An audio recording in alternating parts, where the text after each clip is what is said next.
అందరికీ నమస్కారం. అందాల లోగిలికి స్వాగతం. ఇప్పుడు మనం గురు బ్రహ్మ అనే కథను విందామా? రచించిన వారు కారంపూడి వెంకటరామదాసు గారు. ఇక కథలోకి వెళ్తే, ఒక ఎస్ఐ మరో ఎస్ఐ, ఓ హెడ్ కానిస్టేబుల్, అరడజను మంది కానిస్టేబుల్స్ విధులు నిర్వర్తించే పోలీస్ స్టేషన్ అది. చుట్టూ ప్రహరీ గోడ కలిగిన ఓ పెద్ద ప్రాంగణంలో 200 గజాల స్టేషన్. వయోభారాన్ని లెక్క చేయక ఎండలో వచ్చిన రఘురాం ఆ స్టేషన్ వరండాలో ఉన్న బెంచీ పైన కూలబడి బడలిక తీర్చుకున్నాడు. అక్కడి పోలీసులెవరూ అతడు ఆ వయసులో అంత కష్టపడి ఎందుకు వచ్చాడో అని ఆరా తీసే ప్రయత్నం కూడా చేయలేదు. ఇంతలో ఎస్ఐ మురళి లోపలి నుండి బయటకొచ్చి బెంచీ మీద కూర్చున్న రఘురామిని చూసి, మళ్ళీ వచ్చాడు అని మనసులో అనుకొని పట్టించుకోకుండా వెళ్ళబోయాడు. సార్, ఒక్కసారి నా మాట వినండి, నాకు న్యాయం చేయండి అంటూ ఎస్ఐని బతిమలాడుకున్నాడు రఘురాం. పెద్దాయన, ఎన్నిసార్లు చెప్పాను ఇక్కడికి రావద్దని, వచ్చినా ఏం ఫలితం ఉండదని. అయినా వస్తూనే ఉన్నావు. నీది వృద్ధాశ్రమ, వెళ్ళిపో. అసలే ఈరోజు కొత్త ఎస్ఐ వస్తున్నారు, బయటికి నడువు. కటువుగా ఉన్నాయి మురళి మాటలు. ఇంతలో లోపలి నుండి హెడ్ కానిస్టేబుల్ అక్కడికొచ్చి, రఘురాం జబ్బ పట్టుకొని, ఇన్స్పెక్టర్ గారు వెళ్ళిపోమ్మని చెప్పారుగా, అర్థం కాలే? ముందు ఇక్కడి నుంచి కదులు. అంతగా ఓపికంటే పోయి అగో ఆ చెట్టు కింద కూర్చో, లేదా ఇంటికి పో. అంతేకాని ఇక్కడ వరండాలో మాత్రం ఉండకు అంటూ రఘురాముని అక్కడి నుంచి బయటికి నెట్టేశాడు. సూర్యుని కాంతి చర్రున శిరస్సుని తాకేసరికి తాళలేక లేని ఓపిక తెచ్చుకొని అక్కడ ఉన్న వేప చెట్టుకేసి అడుగులేశాడు రఘురాం. ఇంతలో ఓ 2 పోలీస్ వాహనాలు వేగంగా వచ్చి పోలీస్ స్టేషన్ ఆవరణలో ఆగాయి. మడత నలగని ఖాకీ డ్రెస్ ధరించిన ఓ మెరుపు తీగలాంటి అమ్మాయి జీపులో నుంచి కిందకి దిగింది. అక్కడి పోలీస్ స్టాఫ్ మొత్తం అటెన్షన్లో నిలబడి ఆ కొత్త ఎస్ఐకి సెల్యూట్ చేస్తూ స్వాగతం పలికారు. చిరునవ్వుతో థ్యాంక్స్ చెబుతూ స్టేషన్లోకి అడుగుపెట్టింది ఆమె. ఈవిడే కొత్త ఎస్ఐ, పేరు గౌరీ, చండ శాసనురాలు అంటూ కానిస్టేబుల్స్ తమలో తాము గుసగుసలాడుతున్నారు. ఎస్ఐ వెనకే నడిచిన ఏఎస్ఐ ఆమెకి పోలీస్ స్టేషన్ మొత్తం చూపిస్తూ, ఇది మీ సీటు అంటూ సెపరేట్ రూమ్లో ప్రత్యేకంగా ఉన్న టేబులు కుర్చీ చూపించాడు. ఆమె కూర్చోగానే ఏఎస్ఐ స్టాఫ్ని ఒక్కసారిగా అక్కడికి పిలిచి అందరినీ ఆమెకు పరిచయం చేశాడు. అలాగే స్టాఫ్కి ఈమె గౌరీ, ఎస్ఐగా ప్రమోషన్ మీద మన స్టేషన్కి వచ్చారు అంటూ పరిచయం చేశాడు. పోలీస్ స్టేషన్ మొత్తం నిశితంగా పరిశీలించింది ఆమె. కిళ్ళి మరకలతో పెచ్చులూడిపోయిన గోడలు, ఊడడానికి సిద్ధంగా ఉన్న పైకప్పు, ఫ్యానులు, రంగులూడిన ఊచలతో ఉన్న లాకప్ రూమ్, ఓ మూల స్టాండ్కి తుప్పు పట్టిన తుపాకీలు దిష్టిబొమ్మలా దర్శనమిచ్చాయి. ఆ స్టేషన్ దుస్థితి ఆమెకి అరగంటలోనే అర్థమైపోయింది. చూడండి మురళి గారు, మన అండర్లో ఉన్న పెండింగ్ కేసుల ఫైల్స్ని నా టేబుల్ మీద ఉంచండి. అలాగే పోలీస్ భవనాన్ని ఆధునీకరించడానికి అవసరమయ్యే ప్రపోజల్ సిద్ధం చెయ్యండి. ఎస్పీ గారితో మాట్లాడి వెంటనే నిధులు మంజూరు చేయించే బాధ్యత నాది. నెల తిరిగేసరికి ఈ స్టేషన్ రూపురేఖలు పూర్తిగా మారిపోవాలి అంది గౌరీ. వచ్చి రాగానే విధులలో తలదూర్చిన ఆమె తీరు చూసి ఈమె సామాన్యురాలు కాదు అనుకున్నారు అక్కడి స్టాఫ్. కాసేపు పిచ్చాపాటి మాట్లాడిన స్టాఫ్ గౌరీ ఆజ్ఞపై వారి వారి సీట్లకి వెళ్ళి ఎవరి పని వారు చూసుకోసాగారు. చెట్టు నీడలో నిలబడి కొత్త ఎస్ఐ కోసం పోలీసులు చేసిన హంగామా అంతా గమనించిన రఘురాం వారంతా లోపలికి వెళ్ళిపోవడంతో మళ్ళీ స్టేషన్ కేసి కదిలి అక్కడున్న బెంచి పైన చతికిలపడ్డాడు. కొత్త ఎస్ఐని కలిసే అవకాశం కోసం ఆశతో ఎదురు చూశాడు. సుదీర్ఘంగా ఫైల్లో లీనమైన గౌరీ ఓ కేస్ డీటెయిల్స్ని గంటలో స్టడీ చేసి రూమ్ నుండి బయటికొస్తూ, చూడండి మురళి గారు, నేను మన హెడ్ కానిస్టేబుల్ సైదుల్ని తీసుకుని ఓ అర్జెంటు కేసు విషయమే బయటికి వెళ్తున్నా. ఏదైనా అవసరమైతే నా మొబైల్కి కాల్ చేయండి అంటూ హెడ్ కానిస్టేబుల్ని వెంటబెట్టుకుని బయటకు నడిచింది. సైదులు ముందు నడవగా గౌరీ ఫైల్ చేతిలో పట్టుకుని వరండా మీదుగా వడివడిగా నడుస్తూ తన వాహనం వైపు కదిలింది. కొత్త ఇన్స్పెక్టర్ బయటికి రావడం చూసిన రఘురాం అదే అదనుగా తన పక్క నుండి వెళ్తున్న గౌరీని ఉద్దేశించి, మేడం, అమ్మా అంటూ శక్తి కొద్దీ గట్టిగా పిలిచే ప్రయత్నం చేశాడు. కానీ నీరసం చేత ఆ మాటలు అతడి నోటి నుంచి బలంగా బయటపడలేదు. ఎవరో తనని పిలిచినట్టు అనిపించి ఒక్కసారిగా ఆగి వెనుతిరిగి చూసింది గౌరీ. బెంచి మీద పెద్దాయన తనకేసే చూస్తున్నాడు. అప్పుడు నిశితంగా గమనించింది గౌరీ ఆయనని. ఏదో అనుమానంతో వెనుతిరిగి ఆ పెద్దాయన వైపుకు పడ్డాయి గౌరీ అడుగులు. ఇది గమనించిన హెడ్ కానిస్టేబుల్, మేడం, ఈయన మాటలు పట్టించుకోకండి, మనం వెళ్దాం పదండి అని ఓ పెద్దాయన, ఇక్కడికి రావద్దని నీకు చెప్పానా అంటూ రఘురాం కేసి ఉరుముతూ చూశాడు. ఆగు సైదులు అంటూ హెడ్ కానిస్టేబుల్ని వారించింది గౌరీ. రఘురాంని సమీపించి ఎగాదిగా అతడి కేసి చూసింది. క్రమేపీ ఆమె మొహంలో ఆనందాశ్చర్యాలు తొణికిసలాడాయి. సార్, మీరు రఘురాం మాస్టర్ కదా? చాలా ఆనందంగా అంది గౌరీ. ఈ మాటలకి అయోమయంలో పడ్డాడు రఘురాం. తనని పేరు పెట్టి పిలిచే ఈ అధికారిని ఎవరు చెప్పమా అనుకుంటూ కళ్ళు విప్పార్చి మరీ ఆమెని గుర్తుపెట్టేందుకు ప్రయత్నించాడు. నేను మాస్టారు గౌరీని, మీ స్టూడెంట్ గౌరీని. రాజమండ్రిలో ఉన్నప్పుడు మీ దగ్గర చదువుకున్నాను. మీ ఇంటికి వచ్చి ట్యూషన్ కూడా చెప్పించుకునేదాన్ని, గుర్తుపట్టారా అంటూ ఎగ్జైట్మెంట్తో తనని పరిచయం చేసుకుంది గౌరీ. 2 నిమిషాలు గౌరీని దీర్ఘంగా కింద నుంచి పైకి పరిశీలించాడు రఘురాం. ఆమెను గుర్తుపట్టడానికి ప్రయత్నించాడు. కాసేపటికి గౌరీ, అదే మిద్దే గౌరీవి కదూ అంటూ ఇంటి పేరుతో సహా ఆమెను గుర్తుపట్టాడు. మిద్దే గౌరీనే మాస్టారు. ఇన్ని సంవత్సరాలు గడిచినా నన్ను గుర్తుపట్టగలిగినందుకు చాలా సంతోషంగా ఉంది మాస్టారు అంటూ వంగి రఘురాం పాదాలకి నమస్కరించింది గౌరీ. గౌరీ చర్యకి కంగారు పడుతూ లే తల్లి అంటూ ఆమెని భుజాలు పట్టుకుని పైకి లేపాడు. మాస్టారు, మీరు ఇలా పోలీస్ స్టేషన్కి రావడమేంటి? తన సందేహాన్ని వ్యక్తపరిచింది గౌరీ. అది అంటూ సైదులకేసి సందేహిస్తూ చూశాడు రఘురాం. ఇది గమనించిన గౌరీ, సైదులు, నువ్వు నాతో రానవసరం లేదు, డ్రైవర్ కూడా అవసరం లేదు, నేనే వెళ్తా, నువ్వు ఇక్కడే వేరే పని చూసుకో అని చెప్పి, మాస్టారు, మీరు నాతో రండి, మనం వెళ్తూ మాట్లాడుకుందాం అంది. రఘురాం ఆమెను అనుసరించాడు. గౌరీ స్వయంగా డ్రైవ్ చేసుకుంటూ జీపును తిన్నగా ఓ పెద్ద హోటల్ ముందు ఆపింది. లేడీ ఇన్స్పెక్టర్ తమ హోటల్కి రావడం చూసి కాస్త కంగారు పడ్డాడు అక్కడి మేనేజర్. స్వయంగా వచ్చి వారికి ఏం కావాలో అడిగాడు. మంచి స్ట్రాంగ్ కాఫీ 2 పంపు అంది గౌరీ. నిమిషాలలో పొగలు కక్కుతున్న 2 కాఫీలు వారి టేబుల్ మీదకి చేరాయి. రఘురాం కాఫీ అందుకొని ఊదుకుంటూ కొంచెం సిప్ చేశాడు. కాఫీ గొంతులో పడేసరికి అతడి మొహంలో కొంత రిలీఫ్ కనపడింది. మాస్టారు, ఇప్పుడు చెప్పండి, పోలీస్ స్టేషన్తో మీకు ఏం పని అడిగింది గౌరీ. అది మా అమ్మాయి సంధ్య నీకు గుర్తుండే ఉంటుంది కదా, ఆమె విషయం మాట్లాడదామని వచ్చాను. సంధ్య గుర్తు లేకపోవడం ఏమిటి మాస్టారు? నేను సంధ్య ఒకే ఈడు వాళ్ళం. నాకంటే సంధ్య 1 సంవత్సరం పెద్దనుకుంటా. అక్క అని పిలిచేదాన్ని. అందరూ మేమిద్దరం అక్కా చెల్లెల్లా ఉంటామని అనేవారు. మా ఇద్దరికీ చాలా పోలికలున్నాయని మీరే స్వయంగా అనేవారు. సంధ్యక్కకి ఏమైంది? బాగుంది కదా ఆతృతగా అంది గౌరీ. అది సంధ్యకి 2 ఏళ్ల క్రితమే పెళ్లి చేసి పంపాను. కొన్నాళ్ళు వాళ్ళ కాపురం బాగానే సాగింది. కానీ గత కొన్నాళ్లుగా అటు అత్తింటివారు ఇటు భర్త సంధ్యని ఏదో వంకతో వేధిస్తున్నారు. ఈ విషయం ఫోన్లో నాతో చెప్పుకుని బాధపడేది. వారి కాపురం సజావుగా సాగడానికి నేను చేయవలసిన ప్రయత్నమంతా చేశాను. అయినా ఫలితం లేదు. ఒకే ఊరిలో ఉంటున్నా ఏడాదిగా ఒక్కరోజు కూడా వాళ్ళు సంధ్యని పుట్టింటికి పంపిన దాఖలాలు కూడా లేవు. మేం వెళ్ళి కలుద్దామన్నా కలవనివ్వడం లేదు. అప్పుడప్పుడు ఫోన్లో మాట్లాడడమే తప్ప కూతుర్ని కళ్ళారా చూసుకునే భాగ్యం లేకపోయింది. ఈ మధ్య ఫోన్ కూడా రావడం లేదు. విసిగి ఇక పోలీసుల్ని ఆశ్రయించక తప్పలేదు. కానీ మీ వాళ్ళు కంప్లైంట్ తీసుకోవడం లేదు. అందుకే పోలీస్ స్టేషన్ చుట్టూ తిరుగుతున్నాను. గౌరికి విషయం అర్థమై చాలా బాధపడింది. సంధ్యని అత్తింటివారు వేధిస్తున్నారా? పాపం.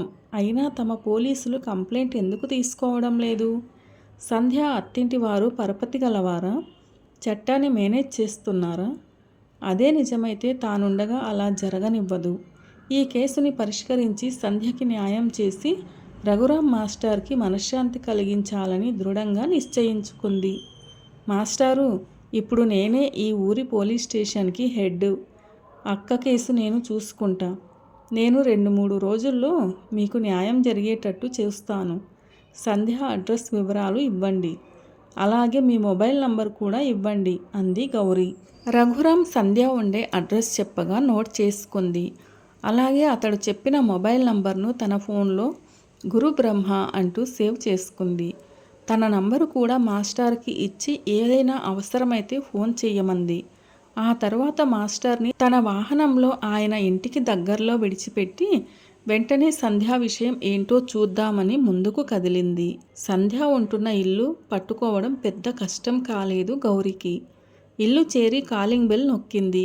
కాసేపటికి తలుపులు తెరుచుకుని ఓ వ్యక్తి బయటికొచ్చాడు. ఎదురుగా పోలీసుని చూసి కాస్త కంగారు పడ్డాడు. సంధ్యని కలవడానికొచ్చా, కాస్త పిలవండి, ఆమె స్నేహితురాలినని చెప్పండి. ఆ, ఇంతకీ సంధ్యకి మీరేమవుతారు? అడిగింది గౌరీ ఆ వ్యక్తిని.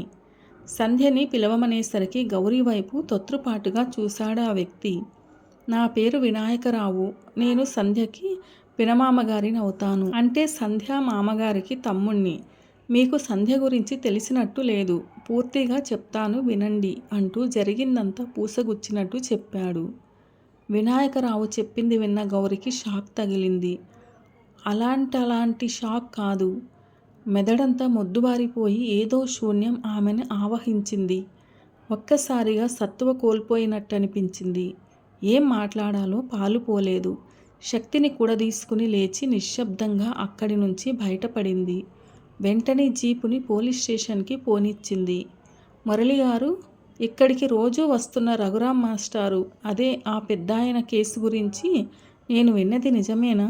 పోలీస్ స్టేషన్లో అడుగు పెడుతూనే ఏఎస్ఐని పిలిచి తాను విన్నది వివరించి డైరెక్టుగా ప్రశ్నించింది. అవును మేడం, మీరు విన్నది 100కి 100 పాళ్ళు నిజం. ఒక్క నిమిషం అంటూ షెల్ఫ్లో ఉన్న ఓ ఫైల్ని ఆమె టేబుల్ పైన ఉంచి, మేడం, ఈ ఫైల్ సంధ్య కేసుకు సంబంధించినది. చదివితే మీరు విన్నది నిజమేనని నిర్ధారణ చేసుకోవచ్చు అన్నాడు మురళి. మరొక్క క్షణం ఆలస్యం చేయకుండా ఆ ఫైల్లో రిపోర్ట్ని చదివింది. అంతా గందరగోళంగా అనిపించింది. వెంటనే మాస్టర్ ఇంటికి వెళ్ళాలని నిర్ధారించుకుంది. రఘురాం ఇంటికి చేరుకుని గౌరీ కాలింగ్ బెల్ నొక్కింది. కాసేపటికి తలుపు తెరుచుకుంది. ఎదురుగా తలుపు తెరిచిన ముత్తైదువును చూసి మాస్టారి గారి భార్యగా గుర్తుపట్టింది. అమ్మా, మీరు సంధ్య తల్లి కనకమహాలక్ష్మి గారు కదూ అంటూ లోనికి అడుగు పెట్టింది. పోలీస్ ఇన్స్పెక్టర్ని చూసి కాస్త కంగారు పడినా ఎక్కడో ఆమెని చూసినట్టుగా అనిపించింది ఆమెకు. నేను గౌరిని. చిన్నప్పుడు రాజమండ్రిలో మాస్టారి గారి దగ్గర చదువుకున్నాను. మీ ఇంట్లో మీ సంధ్యతో ఎంతో చనువుగా మెలిగేదాన్ని. మీరు సంధ్యతో పాటు నన్ను మీ కూతురిలా చూసుకునేవారు అంది గౌరీ తనని తాను పరిచయం చేసుకుంటూ. ఆ, గౌరీవా, ఇంతకు ముందే నీతో పరిచయం ఉన్నట్టు నిన్ను చూడగానే అనిపించింది. ఎలా ఉన్నావు? పోలీస్ ఉద్యోగం చేస్తున్నావా? ఎన్నో ప్రశ్నలు వేసింది ఆమె. ఇక్కడే ఎస్ఐగా ఈరోజే ఛార్జీ తీసుకున్నాను. మాస్టారి కోసం వచ్చాను. ఆయన ఉదయమే మా పోలీస్ స్టేషన్కి వస్తే గుర్తుపట్టి పరిచయం చేసుకున్నాను. మాస్టారు ఎక్కడా? మాస్టారు పెరట్లో మొక్కలకి నీళ్లు పోస్తూ కాలక్షేపం చేస్తూ ఉన్నారు. వస్తారు, కూర్చో అంటూ గౌరీని సోఫాలో కూర్చోమంది. పర్వాలేదు, ముఖ్యంగా మీతో మాట్లాడటానికే వచ్చా అంది గౌరీ. ఆ తర్వాత వారిద్దరి మధ్య సంధ్యా విషయంలో చాలా సీరియస్ డిస్కషన్ నడిచింది. ఇంతలో గౌరీ, నువ్వా? సంధ్యా విషయం ఏమైనా తెలిసిందా? అది చెప్పడానికే వచ్చావా? ఆతృతగా అన్నాడు అప్పుడే అక్కడికి వచ్చిన రఘురాం. ఆ పని మీదే ఉన్నాను మాస్టారు. మిమ్మల్ని కలిశాగా, అమ్మని కూడా చూడాలనిపించి ఇలా వచ్చా సమాధానమిచ్చింది గౌరీ. ముగ్గురు కాసేపు కబుర్లతో కాలక్షేపం చేశారు. తన రాక మాస్టరీలో ఎంతో ప్రశాంతతని తెచ్చినట్టు గమనించింది గౌరీ. మర్నాడు పోలీస్ స్టేషన్కి రాగానే గౌరీ ముందుగా గమనించింది వరండాలో బెంచి మీద మాస్టారు కూర్చుని తన కోసం ఎదురు చూడటం. మాస్టారు లోపల కూర్చోలేకపోయారా అంటూ పలకరించి, మీ పని మీదే ఉన్నాను. త్వరలోనే మీ సమస్య పరిష్కరిస్తాను. మీరు నిశ్చింతగా ఇంటికి వెళ్ళండి అని నచ్చచెప్పి ఆయన్ని ఇంటికి పంపించింది. ఇలా 4-5 రోజులుగా గౌరీ స్టేషన్కి రాకముందే రఘురాం వచ్చి వరండాలో అదే బెంచి పైన కూర్చుని ఆమె కోసం ఎదురు చూడటం, గౌరీ ఆయనకు నచ్చచెప్పి పంపడం పరిపాటి అయిపోయింది. ఒక విషయం గౌరీకి స్పష్టంగా అర్థమైంది. మాస్టారి సమస్య పూర్తిగా మా సమస్య పోయే వరకు ఆయన స్టేషన్కి రాక మానరని. కానీ ఆమెకి మాస్టారి సమస్యను ఎలా పరిష్కరించాలో పాలుపోలేదు.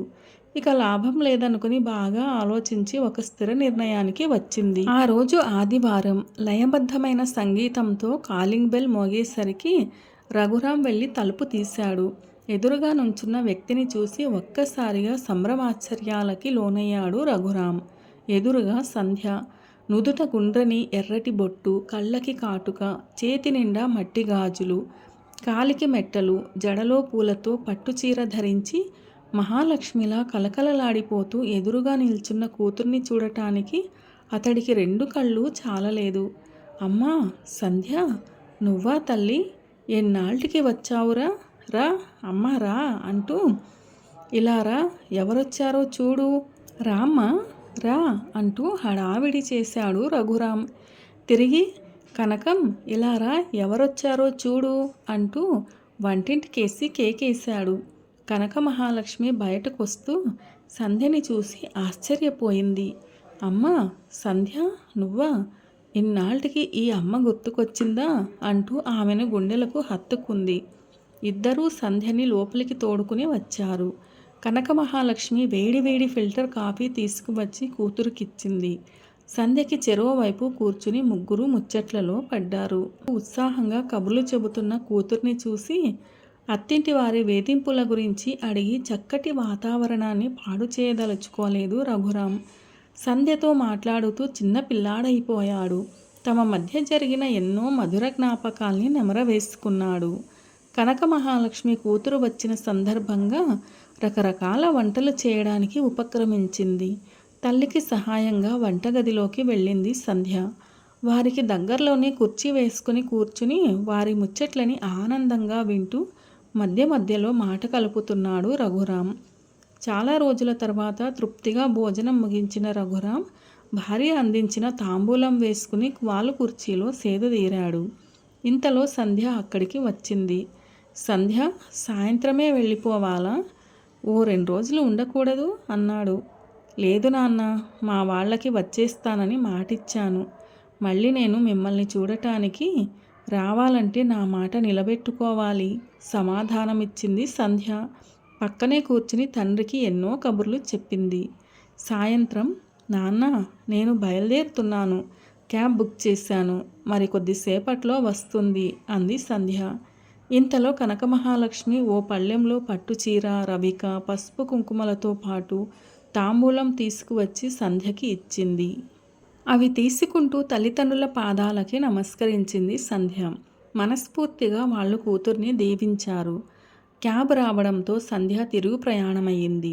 క్యాబ్ బ్యాక్ డోర్ తీసి సర్దుకుని కూర్చుని లోపలి నుండి తల్లిదండ్రులకేసి చెయ్యి ఊపింది. మెల్లగా కారు ముందుకు కదిలింది. రఘురాంకి అప్పటికప్పుడు ఏదో గుర్తుకొచ్చేసరికి వెంటనే చేతిలోని మొబైల్ ఫోన్ తీసి చూశాడు. సంధ్య చేతిలోని ఫోన్ స్క్రీన్ మీద గురుబ్రహ్మ అన్న పేరుతో ఇన్కమింగ్ కాల్ వచ్చేసరికి చిన్నగా నవ్వుకుంది. సోమవారం ఉదయం, పనివారం మొదటి రోజు కావడంతో పోలీస్ స్టేషన్ వద్ద జనం తాకిడి ఎక్కువగా ఉంది. గౌరీ ఆ రోజు చాలా టెన్షన్తో స్టేషన్లో అడుగు పెట్టింది. ఆమె కళ్ళు అక్కడ మొట్టమొదటిసారిగా వెతికింది వరండాలో ఉన్న బెంచీని. ఖాళీ బెంచీ దర్శనమిచ్చేసరికి ఒక్కసారిగా ఊపిరి తీసుకుంది. చాలా రిలీఫ్గా అనిపించింది. వెంటనే ఆమె మొహంలో చిన్న ఆనందం తొంగి చూసింది. మాస్టారి సమస్యని పరిష్కరించానన్న తృప్తి ఆమెలో నెలకొంది. అంతే, గౌరీ ఆ రోజు కనక మహాలక్ష్మితో సీరియస్గా డిస్కస్ చేసిన విషయం అనుకోకుండా గుర్తుకొచ్చింది. ఆయన కంప్లైంట్ ఇవ్వడానికి మీ స్టేషన్కి ఇంకా వస్తున్నారన్నమాట మెల్లగా అంది కనక మహాలక్ష్మి. అంటే మీకు అంతా తెలుసన్నమాట అంది గౌరీ. కన్న కూతురు అత్తారింటి వేధింపులకు గురై చివరికి వారి చేతిలో ప్రాణం పోగొట్టుకుంది. ప్రస్తుతం తన భర్తతో సహా అత్తింటి వారు మొత్తం జైలు శిక్ష అనుభవిస్తున్నారు. కానీ అంతకన్నా ఎక్కువ శిక్ష మేం అనుభవిస్తున్నాం. అల్లారు ముద్దుగా పెంచుకున్న కూతురు అనంత లోకాలకి వెళ్ళిపోయిందన్న నిజాన్ని ఆయన జీర్ణించుకోలేకపోయారు. మానసిక ఒత్తిడికి లోనై ఇంకా కూతురు బతికే ఉందని, అత్తారింట్లో కష్టాలు అనుభవిస్తోందని, ఆమెకి అత్తింటి చెర నుండి విముక్తి కల్పించాలనే భ్రమలో పోలీస్ స్టేషన్ చుట్టూ తిరుగుతున్నారు. మతిస్థిమితం ఉండేట్లే. అయితే ఒక్క కూతురు విషయంలో తప్ప మిగతా విషయాలలో మామూలుగానే ప్రవర్తిస్తారు. ఊర్లో ఒకరిద్దరు డాక్టర్లకి చూపించిన ఫలితం శూన్యం. ఏనాడో నేను చేసుకున్న పాపం. ఒకవైపు కన్న కూతురు పోయి మరోవైపు భర్తని ఈ స్థితిలో చూస్తూ అంటూ కన్నీళ్లు పెట్టుకుంది కనక మహాలక్ష్మి.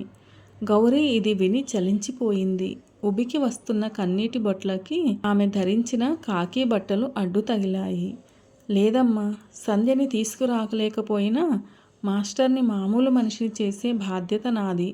మంచి సైకియాట్రిస్ట్ని సంప్రదిస్తాను. ఈ సమస్యకి పరిష్కారం దొరక్కపోదు, నన్ను నమ్మండి అంటూ హామీ ఇచ్చి ఆమెను ఊరడించింది గౌరీ. గుడ్ మార్నింగ్ మేడం అంటూ మురళి సెల్యూట్ చేసేసరికి ఆలోచనల నుండి బయటపడి ఈ లోకంలోకి వచ్చింది గౌరీ. మాస్టారు మామూలు మనిషి కావడానికి సైకియాట్రిస్ట్ చెప్పిన ప్రకారం చేయడంలో తన పాత్రే కాక కనక మహాలక్ష్మి సహకారం కూడా చాలా ఉందని మనసులో అనుకుంది. అంతలోనే మురళి పలకరింపు గుర్తుకొచ్చి గుడ్ మార్నింగ్ అంటూ మురళిని తిరిగి విష్ చేసి, ఎస్, ఇవాళ నిజంగా నా జీవితంలో శుభోదయమే అని మనసులో సంతోషంగా అనుకుంది గౌరీ.